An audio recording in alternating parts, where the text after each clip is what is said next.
وقتی چراهای شهر خاموش میشوند، در پیاده‌گردها خاموشی حکم فرماست. در گوش مانک ترانه های پریشان صدا می‌دهند، اما دل تنها سخن های تورم. در پیاله قهوه باقی مانده است معصرهای اندک سر، تنها با نگاه کردن به چشمانی تو گویا تمام عشق تو باز می‌ایستد. در میان ازدحام تمامی سوال‌ها تنها یک پاسخ را می‌دانم که هرگاه یکی گم شوم از دور تو برمیگردم. با نام تو شب زنده دایم میکنم، با لمس های تو صبح میشود این شهر هر قدر هم تغییر یابد.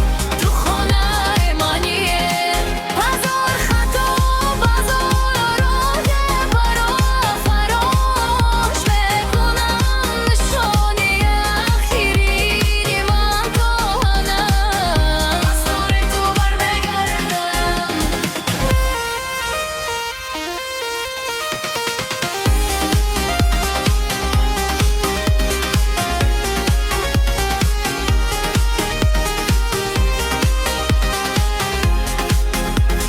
در تیره‌زای باران داشتن ناوی تو را میکشم، قصه های نهفته حلاوت شیرین میدهدم.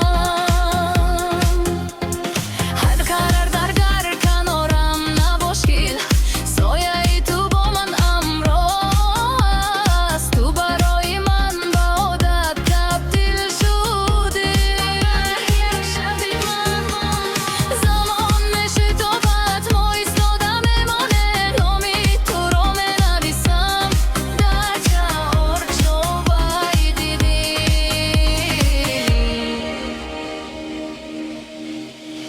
اگر روز ما از هم دور شویم یاد داشته باش که من برگردم. در این ازدحامی زندگی مسیر عشق آسان نیست، اما در پیش تبسمی تو تمام دشواری ها محو میشوند. وقتی چراغ‌های شهر خاموش میشوند، من میدانم که چین میخوابم تنها اگر دستی تو در دستی من باشد.